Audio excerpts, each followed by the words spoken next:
Obrigado, queridos. Gente, boa noite, paz seja convosco, tudo bem?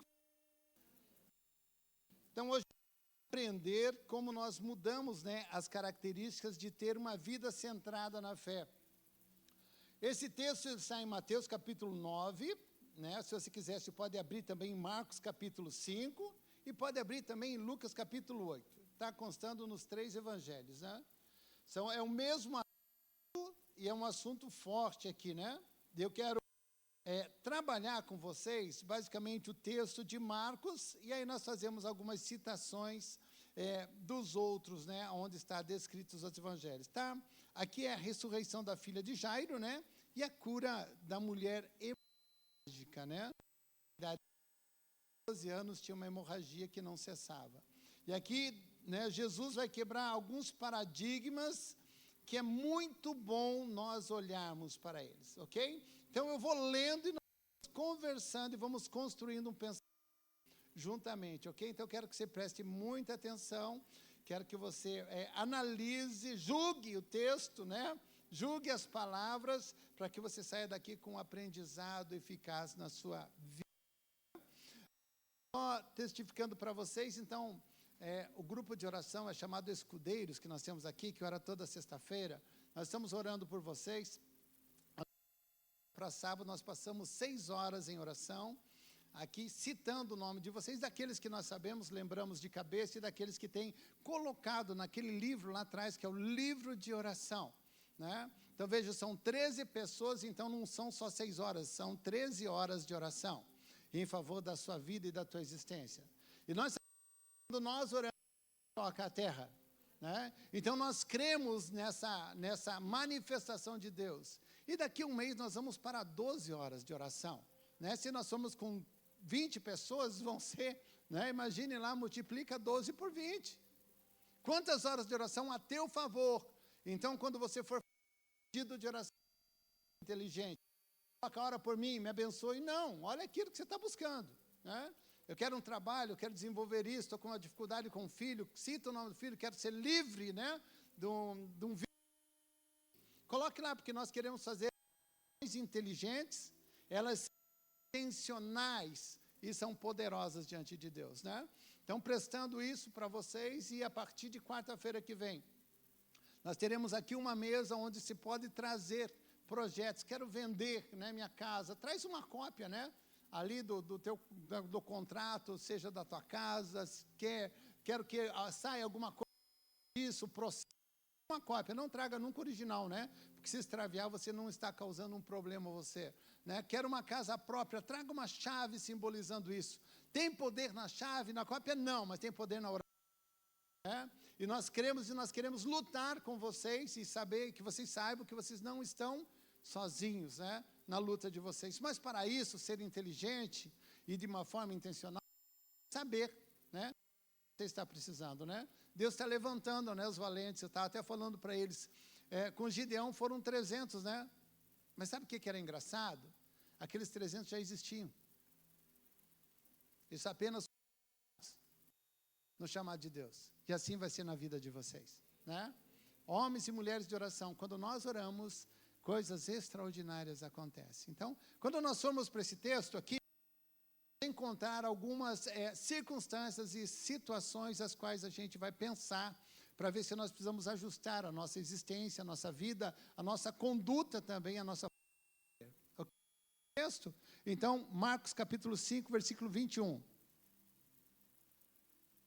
Então, Jesus está voltando, lá de onde ele expulsou, lá o demônio em Gadara, e assim, voltado de barco para outra margem, Ali o pessoal chama Cafarnaum, basicamente, onde Jesus comandou o seu ministério, basicamente viveu ali.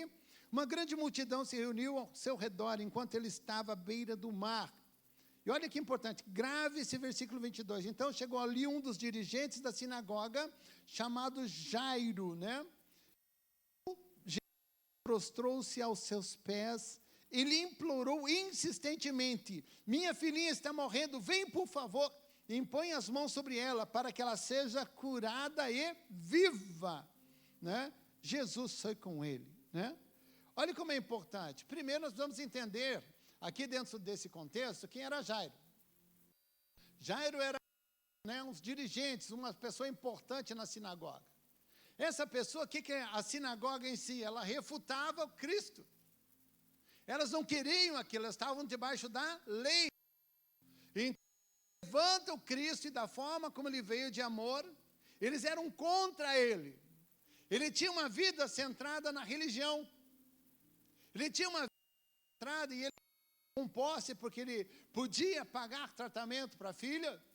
Mas a sua vida até então era o quê? Centralizada onde? Na religião, no conhecimento, no poder. Mas chega um momento que o dinheiro não é o suficiente. Chega um momento que a intelectualidade não é o suficiente. Chega um momento em que a vida e a morte só está nas mãos de Deus. A solução já não está mais no escopo daquilo que nós entendemos. E esse homem, ele chegou nesse instante, e quando ele chega, ele está quebrando, veja que ele está rompendo com as outras lideranças, porque ele estava desesperado agora. Porque aquela pessoa que ele amava estava enferma, estava no caminho da morte. Sabe, queridos, então muitas vezes, a nossa vida é centrada naquilo que nós temos, no plano de saúde que nós temos, no recurso que nós temos, na intelectualidade, na teologia que nós carregamos. Mas chega um momento na nossa história que tudo isso não vale nada. Sabe, não chega a ter uma ação efetiva em nós, não vai trazer alegria, não vai trazer soluções para nós. Então, quando nós entendemos que às vezes as nossas vidas são centradas nisso, nós vamos fazer uma mudança radical. E olha o que ele faz, ele se ajoelha. Imagina a cena, diante de uma multidão. Chega ao coração de um pai, ali se quebra, porque o filho era mais importante do que a religiosidade. É importante nós gravarmos isso e termos que os nossos entes queridos, nossos filhos, a esposa, a mãe, são mais importantes, queridos, do que a religiosidade. Nós amamos a Deus em primeiro lugar, em segundo lugar a família. E depois trabalho, estudo e outras coisas. Esse homem, de uma forma tão contundente, ele descobriu isso. Por mais que nós corramos atrás de tantas coisas na vida, é muito importante nós não perdemos de vista aquilo que é mais importante. Então, quando nós centramos a nossa vida nisso, nós ficamos distante de Deus.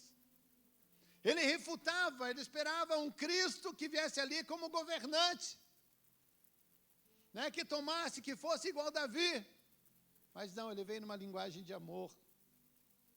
E ele implora, e fala assim, era uma fé meio difícil, da gente entender. Porque ele era contrário à manifestação de Cristo. E de repente ele implora, vem comigo. Que o Senhor colocar as mãos, a minha filha vai ser curada. Ele estava curado. Eu também estaria, se estivesse no lugar dele. Você também estaria, Se você ama um filho teu, uma filha tua, um ente querido teu, você chegaria desesperado. Se você ama até mesmo a tua vida e está num caminho, você, de uma forma desesperada, também chegaria assim. Veja como ele transiciona daquela vida na religiosidade e começa agora a mudar o seu foco para a fé. Não pediu nada. Jesus não pede nada para você. Nada. Para fazer um milagre. É uma fé que ele apresenta. Não é uma fé baseada em experiências. É uma fé que talvez se manifeste ali em Jairo uma única vez. Mas ele está desesperado para que funcione. E olha a atitude de Jesus que, esse olhar de Cristo para conosco, que é o extraordinário. Ele não imputa ali a Jairo a vida antiga dele. Ele não cobra de Jairo aquilo que fez até então. Mas ele se sensibiliza e como ele veio buscar e salvar o que se havia perdido, ele fala, eu vou contigo. Olha que importante, gente. Às vezes você precisa mudar o centro da tua vida. Às vezes você está em si mesmo, narcisista. Gosta apenas de quem que você gosta? Eu gosto de mim, né? Só de mim. De quem mais? De mim também, né? Quando eu quero plural, eu olho no espelho, coloco 2 espelhos para me ver 3 vezes. E gostar de mim 3 vezes. Tem gente que é narcisista, egoísta, individualista, né? Você sabe, queridos, que nós nascemos dependentes, pequenos. Dependemos para ser cuidado, para mamar, para trocar a gente, para comer. Crescemos e ficamos independentes. Ganhamos os nossos próprios recursos, enfim. Nosso próprio conhecimento, vamos atrás, fazemos faculdade, temos os bens que nos sustentam. E aí chega a maturidade, indiferente de que idade for. E nós começamos a aprender que a interdependência é o melhor negócio. Quando eu dependo do outro, quando eu preciso do outro. Quando eu não sou suficiente sozinho. E esse outro pode ser uma criança. Não precisa ser alguém mais forte do que eu. A interdependência, para você se entregar a ela, você precisa ser independente. Ter consciência dessa, né? Eu sou independente, consigo fazer algumas coisas sozinho, mas é muito melhor depender do outro. Eu não consigo ser independente, alguém tem que dirigir o ônibus para mim, alguém tem que colocar gasolina no meu carro, alguém que tem que me atender quando eu vou num posto de saúde, né, um médico tem que cuidar de mim. Nós somos interdependentes, então nós precisamos valorizar isso. E Jesus, vamos lá para os textos, seguindo. Construindo comigo, né? Pelo insistimento, minha filha está morrendo, versículo 24, né? Jesus foi com ele, uma grande multidão o seguia, o comprimia. E estava ali certa mulher, olha que interessante, no caminho, olha, Jesus tinha uma meta, tinha uma função que ele decidiu fazer. Casa de Jairo, mas ele estava andando, ele estava aqui no corpo humano, né, fazendo os trajetos que ele precisava fazer a pé.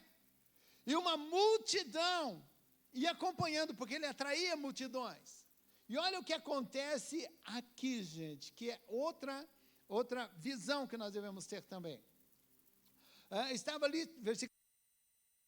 ali certa mulher que havia 12 anos vinha sofrendo de hemorragia. Guarda com esse 12 anos, guarda esse versículo 25. Jesus teve quantos anos de ministério? 3. 3 anos que Jesus esteve ministrando. Até então ele teve uma vida escondida, né, particular, que Deus cuidou, onde muita gente sabe muito pouco, as citações até os 12 anos, e depois dos 12 aos 30, né, nós vamos ver ele só lá basicamente no Jordão se batizando, ali. Essa mulher começou a sofrer essa mazela antes de Jesus começar o seu ministério. Você imagine a vontade de viver dessa mulher. Na lei que ela estava, ela era tida como impura por 12 anos. Rejeitada por 12 anos. Não podendo casar por 12 anos. Se alguém tocasse nela e quisesse cuidar dela, se tornava impuro, segundo diz o livro de Levíticos. Olha o peso emocional que tem. Olha a carga emocional que tem aqui, queridos, quando alguém é rejeitado na sociedade. E ela era uma pessoa abastada. Ela não era uma qualquer que nós poderíamos falar assim, não, ela tinha recurso. E o texto mesmo vai mostrar que ela gasta todo o seu recurso, ela busca todas as soluções e não acha, né? Lógico, nós podemos falar na medicina na época, né? Era chazinho, gente, né? Era chazinho que davam, né? Ninguém abria ninguém fazia um tratamento hormonal, nada. Né? Não tinha a medicação que tinha hoje, não, era um chazinho. E enganaram ela por tanto até acabar todo o recurso que essa mulher tinha. E ela continuava com a sua demanda. Mas sabe o que não roubaram dela? E não podem roubar de você? De viver. Enquanto ela pôde lutar, ela estava centralizada no recurso, na riqueza que ela tinha. Um dia a riqueza vai embora, gente. Um dia vai sobrar você e mais alguma coisa. Eu espero que seja fé. Eu espero que seja Cristo em você. E vejam que nós vamos ver, aqui esse texto é tão rico, que mostra que se Jesus tocasse nessa mulher, ele se tornava impuro, segundo a lei. Olha o que estão mandando Jesus, né? Jesus vai orar para um defunto, vai se tornar impuro, segundo a lei. Se ele toca na mulher com hemorragia, ele se torna impuro. Sabe o que ele faz? Não está nem aí, que nem diz o meu neto. Ele não fica nem aí com aquilo que ele tem que fazer, mas realmente é isso que os céus têm para nós. Os céus não importa no que ele tem que tocar. Eu me recordo, sabe, gente, quando eu ia visitar as pessoas com câncer de língua, que eles não conseguiam falar. Por que eles estavam com isso? Fumaram, beberam, sei lá. Mas Jesus queria tocar neles. Queria trazer salvação a eles, e nós íamos lá, meninos ainda, chegávamos, pegávamos chuva saindo do ônibus, e nós íamos orar pelos cancerosos, porque Jesus queria tocar eles. E não importa o pecado que eles tinham, mas era a ordem divina de ir. E essa mulher gastou, 12 anos da sua existência procurando uma solução. Uma solução que ela não encontrava. O que eu quero falar para você? O que você está procurando? De fato e de direito. Que vai fazer você levantar e tocar a tua vida de uma forma forte. Que você não encontrou ainda na sociedade, que você não encontrou ainda de satisfação no emprego, numa faculdade, ou no dinheiro, no relacionamento que você tenha, ou até mesmo hoje dentro de uma família talvez desajustada com alguns problemas, e você não tem encontrado. O que você está perseguindo? Essa mulher estava perseguindo o quê? A sua cura, a sua chance de viver normal novamente, a sua chance de colocar um sorriso no rosto, talvez de almejar casar, ter filhos, porque sarada, curada, ela poderia fazer isso. Doente, ela era impossibilitada. Sabe, queridos, tem muitas de vocês, mulheres, que sofrem com os abusos da vida, com as escolhas erradas. E aí, adoece na alma e não crê que pode continuar a sua vida. E aí você trava, você cria uma... Temos muitos homens que faliram e acham que não conseguem dar uma guinada e sustentar uma casa, por isso não casam. Não aguentam a pressão de permanecer casados. Quem falou para vocês que vocês são frágeis? Quem falou que meninas, elas não podem continuar? Essa mulher, ela grita, né? Nem fala que ela era judia. Não fala. Porque Jesus também não estava nem aí para a nacionalidade dela. Mas ela vai, e isso é muito rico, versículo 26. Ela padecera muito sobre o cuidado de vários médicos e gastara tudo o que tinha, mas em vez de melhorar, piorava. Quando ouviu falar de Jesus, chegou por trás dele, no meio da multidão, e tocou em seu manto. Porque pensava, olha, esse é um pensamento, não é bíblico, mas é um pensamento dela. Porque pensava, se eu tão somente tocar em seu manto, ficarei curada. Olha o tipo de fé que ela apresenta, né? Ela cria para ela uma forma de crer. Pedir para Jesus orar, falar, Jesus, filho de Davi, tem misericórdia de mim. É uma coisa. Falar o que Jairo falou, olha, manda lá em casa, coloca a mão, é outra. Mas agora tocar num pano e falar, eu vou ser curado. Vocês imaginaram, gente, o desespero que ela estava? Mas olha o que ela centraliza, agora ela já não tinha um recurso, já não tinha dinheiro, estava sozinha, abandonada. Se descobrem ela no meio da multidão, apedrejam ela. E ela fala assim, se eu tocar na orla, imagine, ela se abaixa no meio de toda aquela multidão, ela vai ao pó, no meio de toda aquela multidão, para tocar em um pano. Em um pano. Ela tinha uma vida centrada em recursos, riqueza, bem-estar, posição. Agora está centralizando a sua vida no quê? Na fé. Na fé.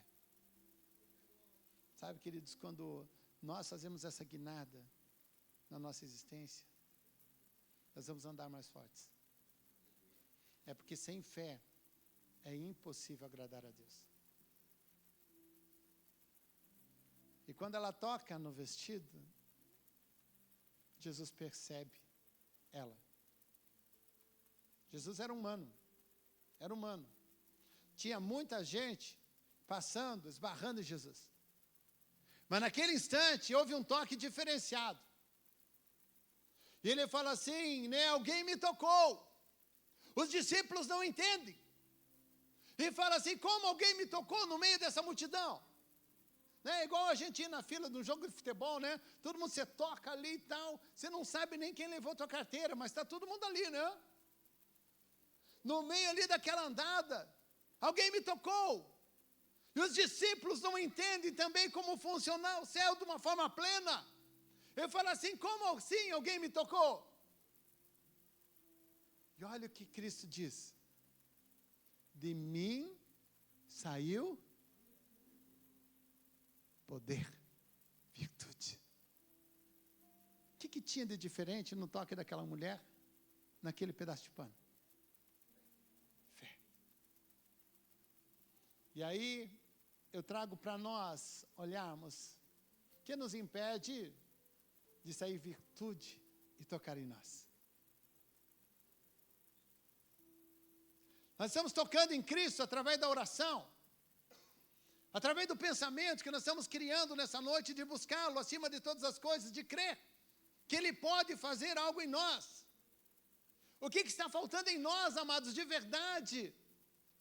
Sabe, porque a retórica da fé é uma coisa, falar sobre fé, citar, né, Hebreus capítulo 11, versículo 1, que é o firme fundamento daquilo que espero, mas não vejo, mas eu não ando em direção à fé. O que ela fez? Ela, apertada naquela multidão, ela andou em direção àquilo que ela tinha que fazer. Nós também somos assim. Nós pedimos as coisas para Deus, mas na hora da nossa atitude de ser efetivo naquilo que nós devemos fazer, nós paramos. Nós não temos força. Nós damos desculpas. Os outros são culpados, as circunstâncias são culpadas. O meu patrão é culpado, o meu país é culpado, o meu esposo, meus filhos são culpados. O ladrão veio matar, roubar e destruir. É exatamente aí que ele tira de nós essa força, né? Que nem o Marcos falou assim, Deus me renova as forças, né? Tem que falar para ele, come menos açúcar, que você vai mais longe, né? E quando for comer churrasco, chama a gente, né? Não come sozinho, que daí você vai aguentar pular um pouco mais. Então, olha como é isso, gente. Por que você para no meio do caminho? Estava difícil ela chegar até o mestre. Ela parou? Tinha perigos para ela chegar até o mestre. Ela parou? Estou falando de você. Tem perigos de você tocar em Cristo, porque a tua vida vai mudar. Se você tocar em Cristo, a tua vida vai mudar. A tua existência vai mudar. Jamais aquela mulher seria a mesma. Sabe, queridos, o duro é nós chegarmos diante de Deus e voltarmos para casa e sermos os mesmos. O difícil é a gente chegar realmente, gastar o tempo, chegar, Deus, eu me entrego a Ti, entrego minha família, entrego tudo nas Tuas mãos. E aí a gente volta para casa, é o mesmo. Não mudamos. E Cristo é um Deus de transformação. Jairo teve que mudar. A mulher teve que mudar. Deixaram de ser centrados em si mesmos, nas religiosidades e nos bens. E a vida deles mudou. Está quase alta risada aí, adolescentes. Né? Aí, a vida deles mudou, né? Vamos mais à frente, queridos. Vem comigo. Ela toca, versículo 28, pensava, né, tocar em seu manto ficarei curada. Secou. Jesus percebeu que dele havia saído o poder, virou-se para a multidão e perguntou, quem tocou meu manto? Responderam os discípulos, né? E ele continua, quem tocou? Aí ela chega no versículo 33. Então a mulher, sabendo o que lhe havia acontecido, aproximou-se, prostrou-se aos seus pés e, tremendo de medo, contou-lhe toda a verdade. E então ele lhe disse, filha, a sua a curou. Ok? O que vai fazer diferença na sua vida? A sua? Ok. Então nós vemos uma fé efetiva de alguém que podia estar lá. Essa mulher tinha que gastar o tempo, tinha que gastar força, mas ela podia chegar lá. Né? Nas forças que ela tinha, se arrastando, ela foi. Mas lembre-se que tem agora alguém que não tem força para ir. A filha de Jairo. E aí como é que é? Essa tinha fé e aplicou a sua fé. Agora vamos que depois desse texto aqui, nós vamos em direção ainda à casa de Jairo. E lá tem uma menina que não pode pedir, que não sabe crer. Sabe, queridos, para você não desistir dos teus, daqueles que falam assim, cristão, não sei o quê, e tiram risada de você, né, dão risada, né? Quem já deu risada de você? Levanta a mão aí. Você vai ver aqui que nos 3 textos colocaram que riram de Jesus. Tu está no caminho certo, você está seguindo o Cristo certo, né? Porque riram dele, né? Então vamos lá. Olha o que diz aqui, né? Filha, tua fé te curou. Enquanto Jesus ainda estava falando, chegaram algumas pessoas da casa de Jairo, o dirigente da sinagoga, e diz assim, sua filha morreu, disseram eles. Não precisa mais incomodar o mestre. Não fazendo, presta atenção no 36. Não fazendo caso do que eles disseram, Jesus disse ao dirigente da sinagoga, não tenha medo. Tão somente, olha que rico isso. Olha que rico. A filha tinha que crer, Jesus pediu para a filha crer, pediu para o pai crer, pediu para alguém crer, pediu para alguém olhar na direção do necessitado, creia por ela. Sabe, queridos, no mundo, nós vamos semear aonde as pessoas não querem, e nós temos que crer por eles, nós temos que crer por elas. Nós temos que desejar mudança por eles e por elas. Ele chega ali para Jairo, creia. Quem que teve que ir? Jairo, não a filha dele. Quem que tem que mudar a circunstância na tua casa? Você. Quem tem que crer? Você. Fala assim, não, mas é difícil. Ele estava enfrentando a morte. Mais do que a morte não é difícil não. Essa é a única coisa que não tem solução para nós aqui, a não ser uma intervenção divina, é a morte. Jesus está indo contra a morte agora. E ele fala para o pai da menina, com o coração doído que está o pai da menina, ela morreu. Ele falou, não, creia somente, creia, porque o toque ia ser na filha dele. Às vezes você precisa crer pelos teus, e pelos não teus também. Por isso que nós pedimos pela salvação do mundo e das pessoas ao nosso redor. Segue comigo, né? Versículo 37. E não deixou ninguém segui-lo, senão Pedro, Tiago e João, irmão de Tiago. Esse aqui é um segredo extraordinário. Ele fala assim, a multidão não crê para isso. Tem horas na tua vida, querido, que você tem que andar com quem crê. Com alguém que vai, sabe, te impulsionar. Porque quando você ouve os incrédulos, você não sai do lugar. Você vira, sabe, um incrédulo também. Ele te transforma no incrédulo e você não transforma ele numa pessoa crédula. Então Jesus fala assim, a multidão não está pronta para isso. A multidão quer as minhas mãos. Mas agora é hora de aplicar a fé. Ele pega 3 dos seus discípulos, nem os 12 foram, né? Pedro, Tiago e João, o pai e a mãe da menina. Tem muitas vezes que você tem que ser cercado de pessoas boas, pessoas que creem. Eu acho que esse é um momento tão sério na humanidade, no país, nas casas, né, nos empregos, que a gente tem que ser cercado de pessoas que creem que vai dar certo, que a gente vai conseguir. Pessoas que alimentem a tua fé. Se a fé vem pelo ouvir e ouvir pela palavra de Deus, é o que nos diz o livro de Romanos, nós temos que estar cercados dessas pessoas. E ele todo mundo. Versículo 38, do dirigente, Jesus viu um alvoroço, com gente chorando e lamentando em alta voz. Então entrou e lhes disse: por que todo esse alvoroço e lamento? A criança não está morta, mas dorme. Olha o versículo 40 que eu falei para vocês. Está no versículo 40, assim, mas todos começaram a rir de Jesus. Né? Isso está aqui, né, em Marcos capítulo 5, 40.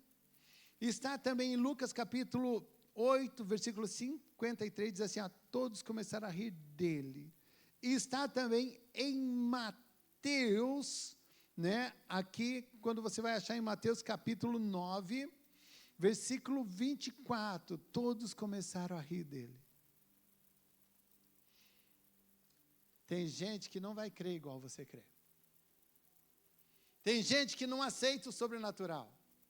E nós, quando aceitamos a Cristo, quando estamos aqui nessa igreja, é porque nós aceitamos que os céus podem tocar a terra. Os céus podem tocar a terra. Os céus podem tocar a sua família. Eles, centrados na religiosidade, no mundo natural, começaram a rir, não, está morto, acabou, não tem solução. Então, se riram de você, queridos, você está parecido com Cristo, porque riram dele também. Mas ele não parou. E ele, olha que interessante, que ele fala para todos eles irem para fora, versículo 41, 40 ainda, né? Ele, porém, ordenou que eles saíssem, tomou consigo o pai e a mãe da criança, e os discípulos que estavam com ele, e entrou onde se encontrava a criança. Lembre-se, se ele tocasse num defunto, ele se transformava em alguém impuro. Olha a atitude de Jesus, de forma deliberada, não obrigada, porque quis. E ele pega algo muito interessante, e tomou-a pela mão, ele disse isso em aramaico. Existiam muitas línguas ali faladas, mas eles queriam que todo mundo entendesse de fato e de verdade como o milagre estava acontecendo. E olha o que ele diz aqui para ela, Talita cumi, que significa menina, eu lhe ordeno, levante-se. Talita cumi, né? Levante-se. Eu quero orar exatamente sobre isso, né? Sobre esse Talita cumi, né? Menino, mãe, pai, levante-se. Sabe? Eu gostaria que vocês viessem aqui comigo e nós vemos aonde nós estamos perdendo, né? Para que Deus possa ativar essa